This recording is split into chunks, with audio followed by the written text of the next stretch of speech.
calamity in Almaty, battered and bruised, bashed in Bucharest, and gut-wrenching pain in Poland.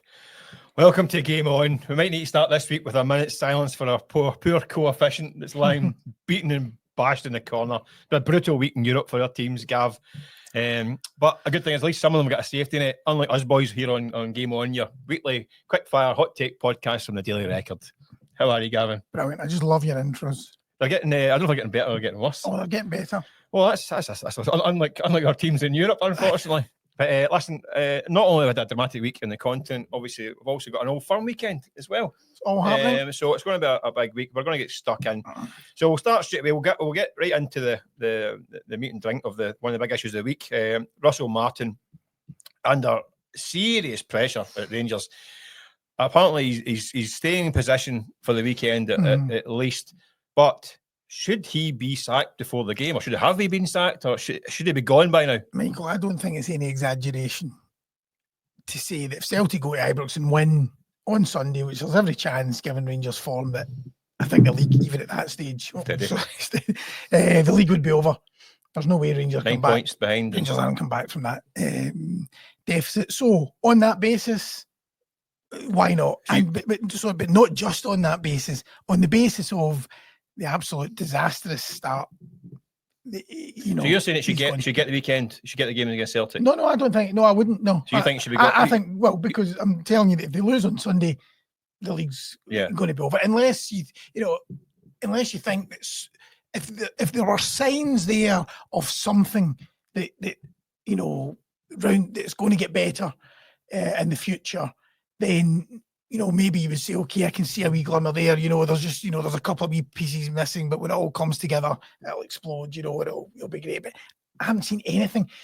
We have the fans have all now. I mean, literally, I've never seen. That's what United. Rarely this happens. I mean, the Rangers fan advisory board are saying it should be gone. It's unbelievable. What I just cannot believe when you think of. Both sides of the Old Firm, Rangers and Celtic, we have seen flop managers, Paul Le Guen, Kashinya, Tony Mowbray at Celtic, come back to Lou Macari and Liam Brady. We've seen them all. What I have never seen is for it to happen so quickly. Yeah. All these guys showed something, maybe a couple of time for it to unravel. It takes time. And then you know what it's like. You've seen it before, even with somebody like Ronnie Dyer, it used to always be, you think he's going, and then a couple of results, and then they're going. Always, Clement was the same. Paul Le Guen had Europe. Clement and Beale had great starts at Rangers. And it fell away. So there's something, but there's just nothing. Now, in his defence, he's probably suffering a bit from that. The fact there's been so many failures before him. The patience has worn thin. Rangers fans don't have any patience, and a combination of that and a terrible start means he's a dead man walking. I don't think he should be dug out for Sunday. I think there's an old Japanese proverb: if you get on the wrong train, get off at the nearest station. The longer it takes to get off, the more expensive the return trip. And I think that the station Rangers are now careering past the station they should have got off at. Listen, I thought Russell Martin was a good Rangers manager, clearly at his depth, making massively strange decisions, not helped by signing some dross, binning the ones that were good, falling out with the best player at the club last season, Nicholas Raskin, who is now looking for an exit, playing him out of position, replacing him with a guy who's inferior in his own position. Too many mistakes. Yeah. Clearly, it's been a bad decision, and you can't compound it by letting it go on longer. Yeah. He's going to go into the game on Sunday. Might get a result, but look at the fixtures after that. They're going to get it worse. Brendan Rodgers has seen off plenty of Rangers managers. We're starting to lose count.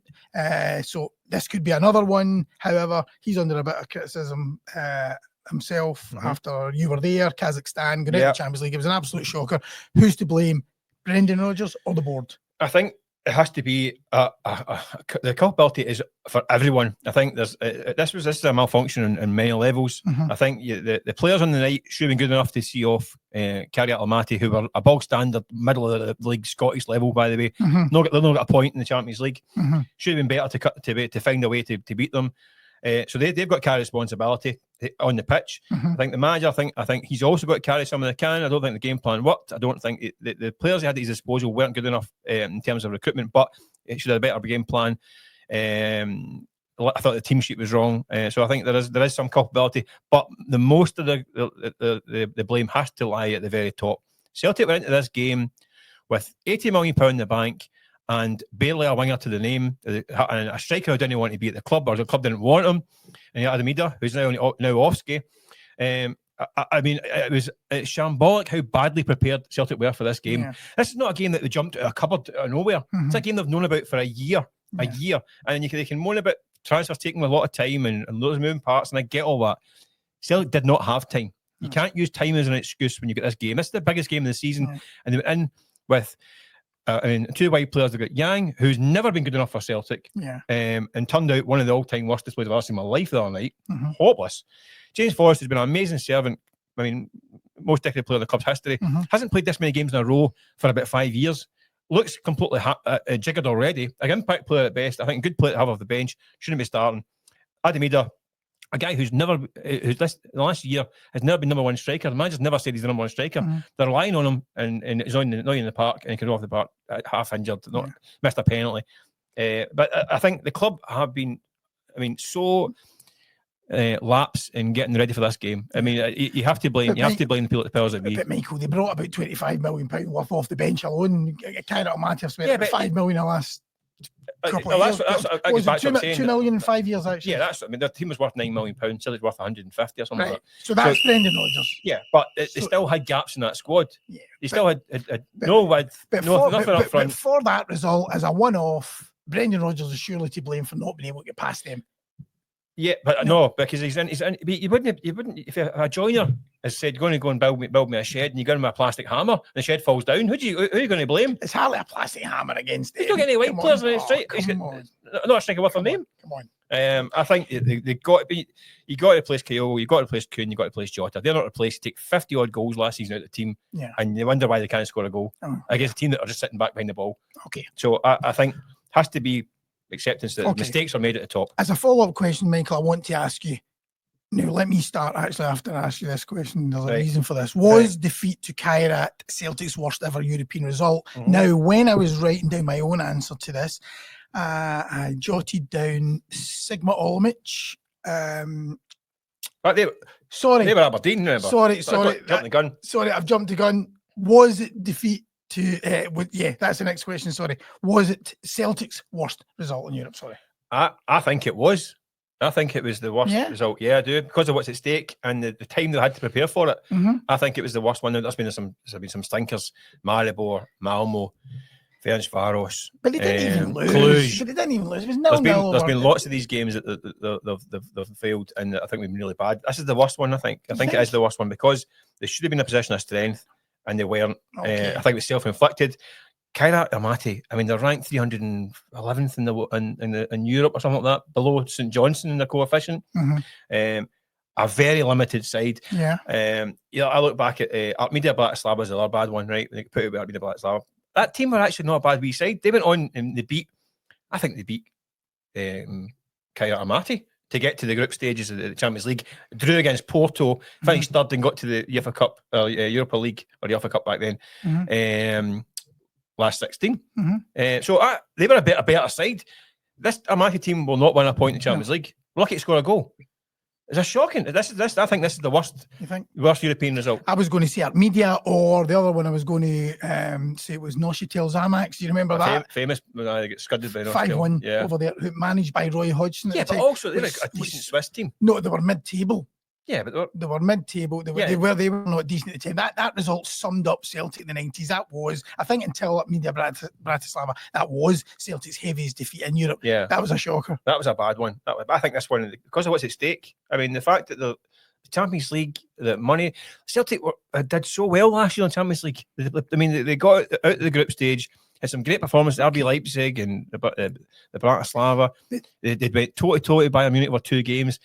If he said back in February after the Bayern Munich game that Celtic were getting popped out with the team for Kazakhstan, he's been laughed out of town.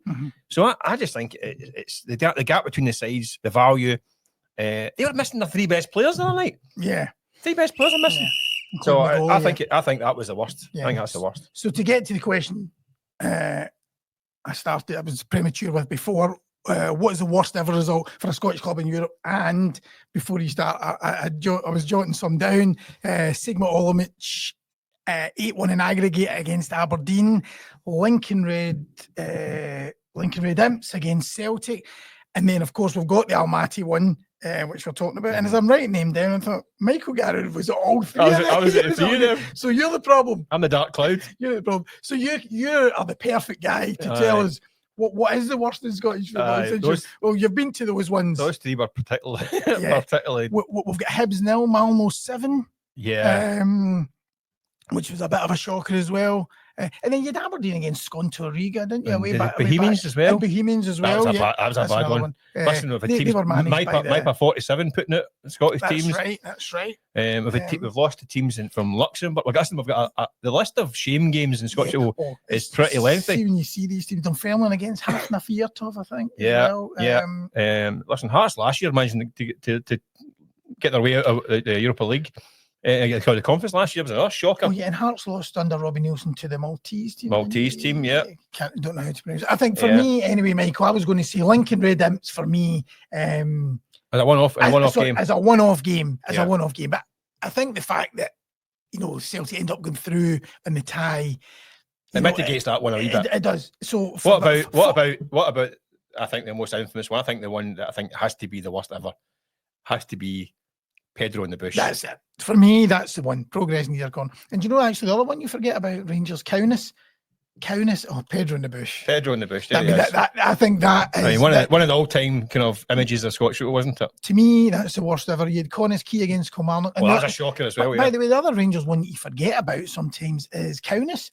Just a few months after they'd reached the UEFA Cup final, they went out to Kaunas. I remember Walter Smith saying after the game, we've gone from the sublime to the ridiculous. The UEFA Cup final to going out of Europe completely to Kaunas. The problem is that these questions are only 2 minutes to give an answer. And when it comes to Scottish football humiliations in Europe, we could do about 2 hours, couldn't we? Absolutely. Because it seems to be a very, very common theme every year. Hibs lost in Andorra, but again, ended up, I think, going through. Falkirk went out to Vaduz. Another. I'm sorry. I've got a list as long as your arm here for this one. But we're agreed on progress neither come. I think individually, the Red Imps was the worst individual game. Yes. But I just say because it recovered, and then Celtic knew they could recover it. I was at a game. It was like 100-degree heat, plastic pitch, with planes flying over your head at Gibraltar. And all that stuff. Oh, it's a great. It was a really one of the. And it was right at the first game. It was the first game of the pre-season.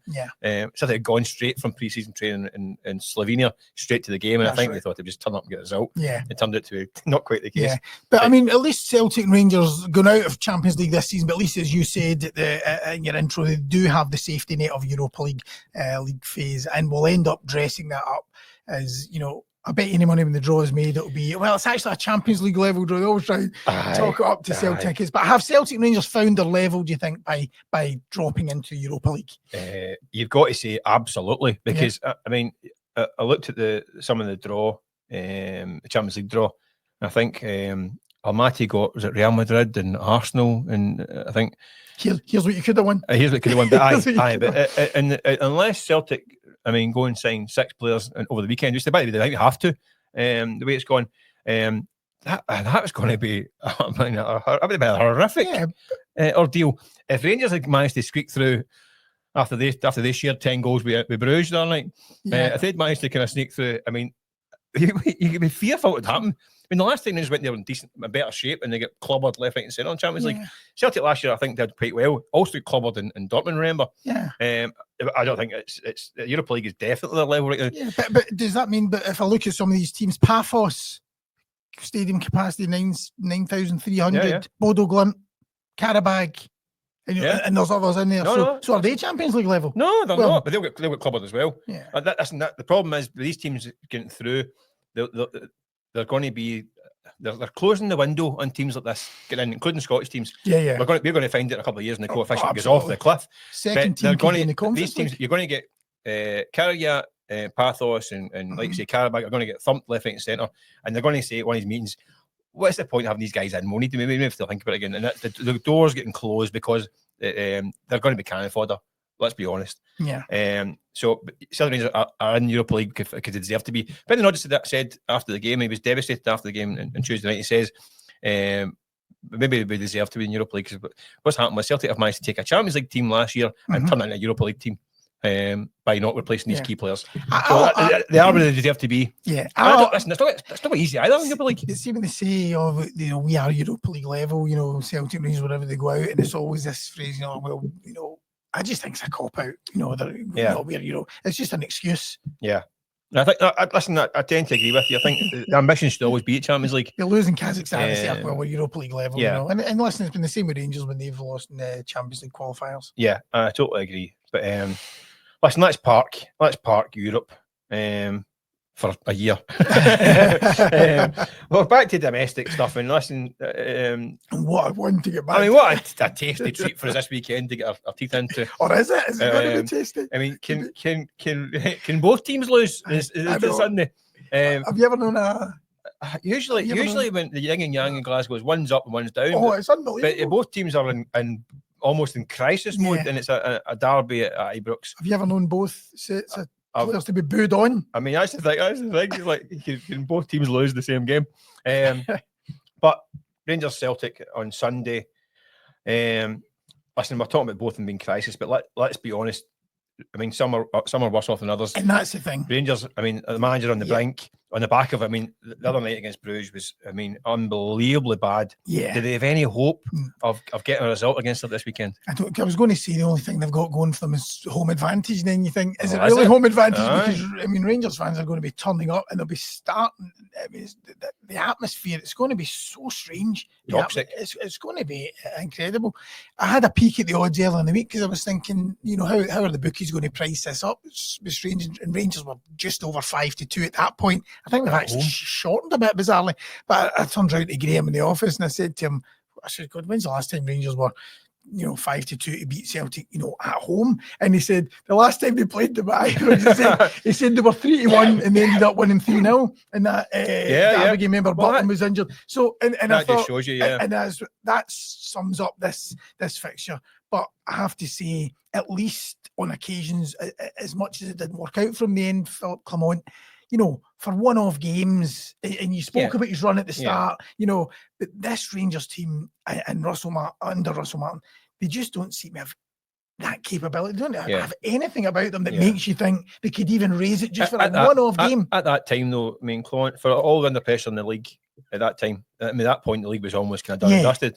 So the pressure's off a wee bit, and Celtic weren't at it that day either because of that 16-point gap or something like that. But that Rangers team had still managed to get results play well against Tottenham, Man United. They're showing signs of against good teams in Europe. They were done quite well. This current Rangers team, the other night against Bruges was actually it was so shocking. I mean, the defending was so bad. So you get one team that can't defend, the other team who haven't got enough attackers. I mean, can you get minus goals in a game? So you can't see Rangers keep a clean sheet even against a Celtic team who are struggling to create goals.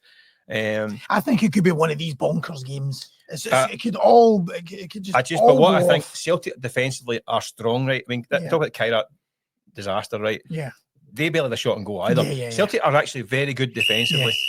They've got issues along the attack. They're good defensively, so I don't think they're going to be wide open. A few injuries, right enough. They have, but they still got good players. I still think Celtic have got the strength. I agree. They've got players, the big game players. You have Tatis. I think Negron's come under well domestically. Callum McGregor. I think Arnie Engels, has been underused this season. I still think Celtic are too strong in that respect. So I think Celtic, if they get, I think it would tight. I could see. I mean, I can't see Rangers keep a clean sheet because they're so bad defensively. So I think Celtic will probably get out with a victory. To be honest with you, I can't see Rangers keeping the clean sheet and beating them. Maybe 2 weeks or something like that, but I just can't. Maybe, but it's not the only big city derby in Scotland this weekend because we've got Dundee United heading across the road on Sunday to play their Tayside rivals. Do you think it's time for these two clubs to share a stadium? Listen, but even talking this, we're going to get letters, aren't we? We're going to get, you know what? I always think it's great when you see them walking down the road to the game, right? And you think that's a bit bizarre now in this day and age. I mean, both stadiums are a wee bit rough on the edges these days, and I mean, obviously Dundee are talking about moving out to this new mythical kind of white elephant somewhere. I don't think there's a spade dug in yet, is there? Yeah. So the reality is, of course, these two should be sharing a stadium. Should get a nice big ground in Dundee, a multi-purpose arena that you Yeah. can sell out gigs to it and all that stuff. Yeah. And share it together and all live in harmony, right? But I like the fact that there's two grounds in the one street and they walk down the road. I just think there's something quite romantic about it. Yeah. It's illogical, it's dysfunctional, Yeah. it's not financially probably the right thing, but I just like it. I like it. And by the way, and I say both grounds are probably needing a bit of a shake up, really. Yeah. But there's something quite great. Scottish football about it, isn't it? It's great because, you know, my son, he's 15, and over the last sort of 2 or 3 years, we've been trying to work our way around together of the 42 senior grounds. He's made his mission, you know, he does wee TikTok compilations of them. And we actually went to Tannadice for one of the European games there. I think it was the first one, and actually seeing his reaction to that, you know, because we're so used to it, you know, we've covered games there all the time. Granted, and you do take it for granted, you know, see actually showing him it, you know, and it was like, oh, take a photo of that. You do forget how special it is, but you're right, it would make far more economical sense for them to share. AC Milan do it, Inter Milan, and, you know, there's other teams who do it, and so I think it would be wise, but you know what football fans are like. You know, they would kick up. It would take a wee bit. I mean, it's Scottish heritage, isn't it? I mean, it is. I mean, some of these new stadiums I think are a bit soulless as well.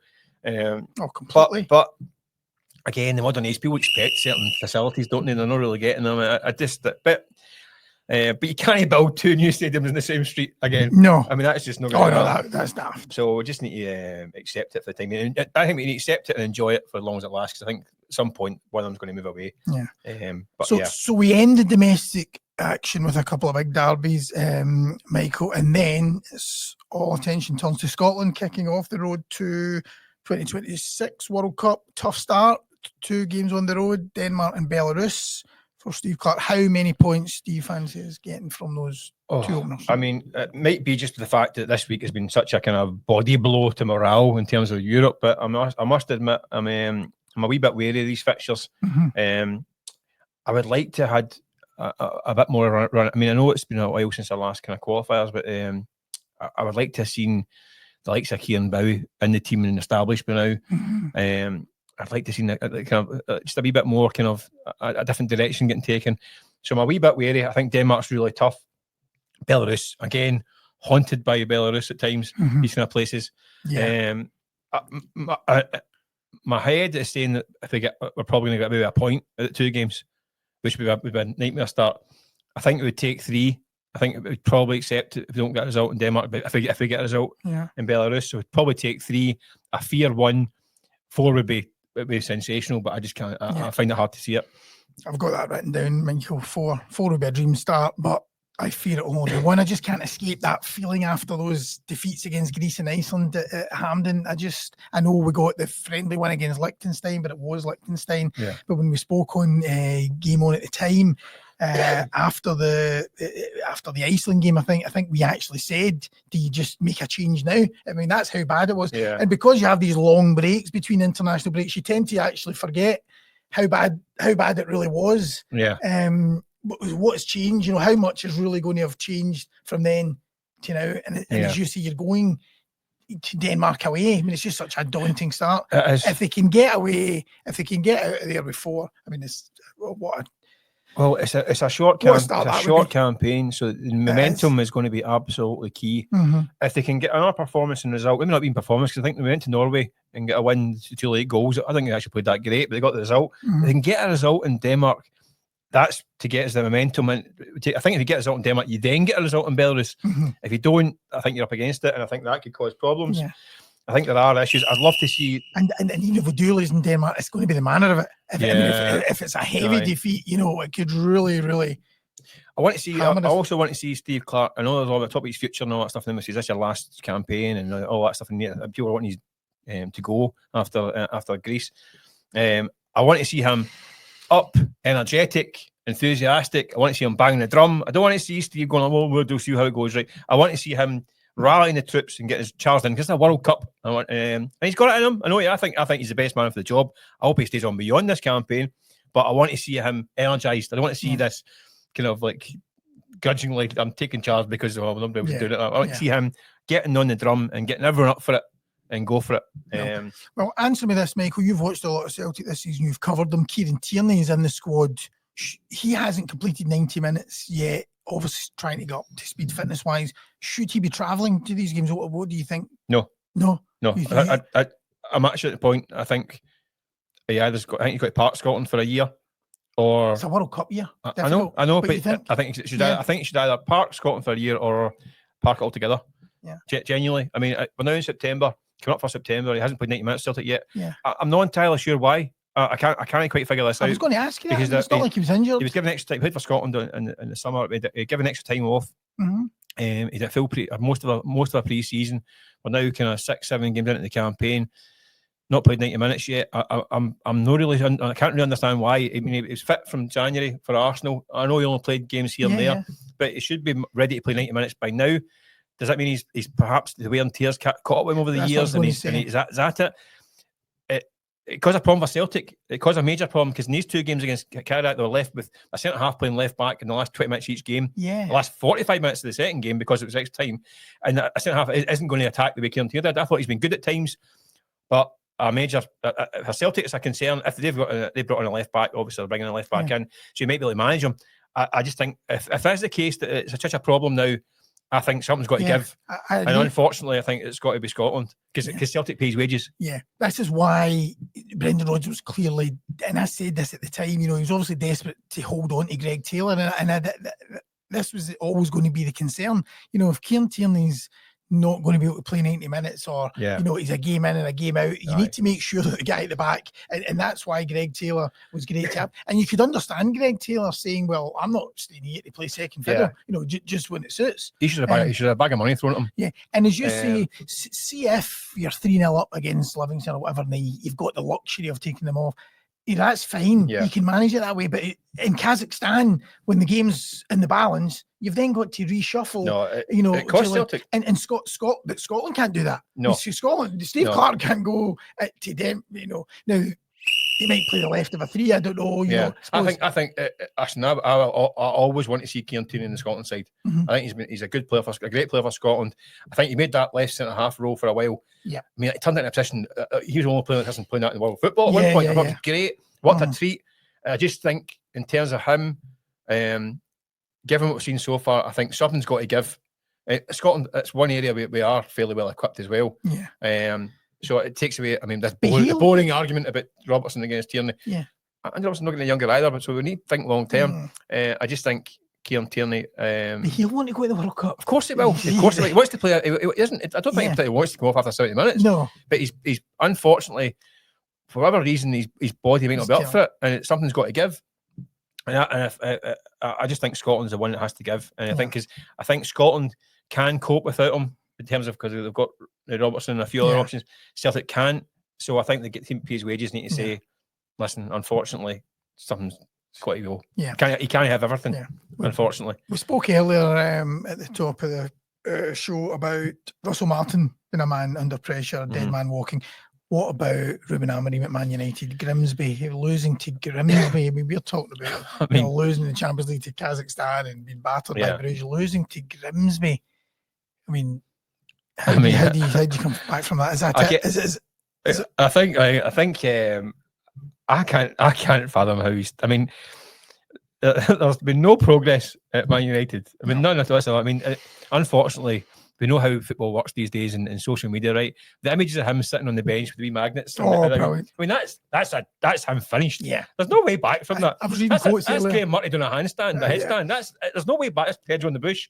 There's no way back from that. I was reading quotes earlier from a body language expert. A body language expert. So that's when they're doing once the body language expert chips in. Yeah. But it's a bit like Russell Martin, isn't it? These managers are stuck on a philosophy, handcuffed to their philosophies. 3-4-3. I'm not going to deviate from this. But I was listening to someone earlier in the week talking about Antonio Conte. He played the same at Chelsea, but now he goes to Napoli and he plays 4-3-3. It's a bit flexibility. Elite managers are flexible. Been able to change. Mourinho's great talking about that, isn't he, as well? Yeah. Like the only philosophy that matters is winning. Exactly. He's just not. That's just not. going to work. I mean, it's not going to work at Man United. But a huge, I mean, an absolute man of the club, and listen, plenty have been in there and failed to have had plenty of experience as well. Something's no right behind the scenes as well. But he's just out his depth, isn't he? And like you say, these guys that have got philosophies, that's all very well and good, right? Yeah. But that shouldn't be a philosophy in football. I mean, there's a way you can play and think, but you can't just say I need to play this way and that's it, and I'll put all the square pegs and round holes to make it work. It doesn't work that way. No. And clearly, his win rate is appalling. Yeah. I mean, there's relegation stuff. Let me ask you this, Michael. Brendan Rodgers for Man U. If you went, I mean, is it that ridiculous? I can't see it. No, I can't see. Would he do a better job? He's at Liverpool. Man United fans would literally stampede to the ground. Would he do a better job? Oh, I think he would. I mean, Brendan Rodgers is also accused of being a bit of a kind of idealist and a bit of a philosophy. So he does, but I think he is more flexible. Yeah. And more successful. But no, I don't think so. But there's a lot of guys lost job. This means Mourinho, talking about Mourinho, he's been bagged all Gunnar Solskjaer. I mean, both teams in Istanbul, haven't they? Yeah. Bagged their managers. Yeah. They two are out of work. I think Amorim is doomed at Man United. It's been, I think we've seen it. We're talking about Russell Martin again. I think it looks like the job's been too big for him. Yeah. And just to finish off, Michael. Speaking of big jobs. Yeah, well, big job. Keegan Bradley, US Ryder Cup captain. Was he right not to pick himself? He's chickened out. He was in a no-win situation, wasn't he? If he picks himself, he's going to be accused of denying someone a spot. The fact he doesn't pick himself, is he taking the best team? Yeah. It's a horrible position to be in. Is he one of the top 10 players now right now? Yeah. I mean, he's up there on top. I think he's 8th in the world. So he should be on the team as a player. Should he just not be captain? He should have been captain in the first place. They only got it because he threw the toys at the palm the last time because Zach Johnson didn't pick him. Yeah. And he got a bit upset. And there's a kind of wee kind of sweetness. Listen, you can be captain next time round. That guarantees you'll be there. Yeah. And it turns out he's played brilliant for the last 2 years. So it's a ridiculous situation. I don't think you can be captain and play at the same time. I mean, I think the captain's role in Ryder Cups is a wee bit overstated at times. And the guys that do it will tell you it's the most important job in the world and all that. You've got to be on the buggy and doing this. It's guys hitting the ball about, and it goes to an individual game, and captains kind of like to take the glory of that kind of role. Yeah. And when they win it, they're the hero. When they lose it, they're the villain. I think someone in the US set up 6 months ago, so I said, you know what? This is going to become an issue down the line. Therefore, we're going to take it off you now. We're going to give it to Jim Furyk or something like that, or whoever it is, right? Because the way you're playing, you're in the team, right? And even 3 months ago, you could say, listen, you've done enough to show you're playing right at that point. I mean, this has been an issue 3 months ago. You're playing, so you can take a step back. Jim Furyk can do it, and you can do it next time round. Unless you play really well and go back in again. But he's clearly chickened out of facing the Europeans. So they're going to give him a stuffing in Bethpage. Yeah. You think so? Nah, I don't actually. I think Europe have been brilliant in the Ryder Cup, haven't they? Yeah, but he is. Well, what he's done here is put the team first, hasn't he? He's put the team before himself. But if they fail, he's going to carry the burden. He's not, because he's one of the top 10 players of the world. Isn't playing the team. He's sitting in a buggy with the earpiece. Oh, it's 7 down there. Shut up. Get on the course and get playing. Get on the course. He's tried to be unselfish. He's been selfish.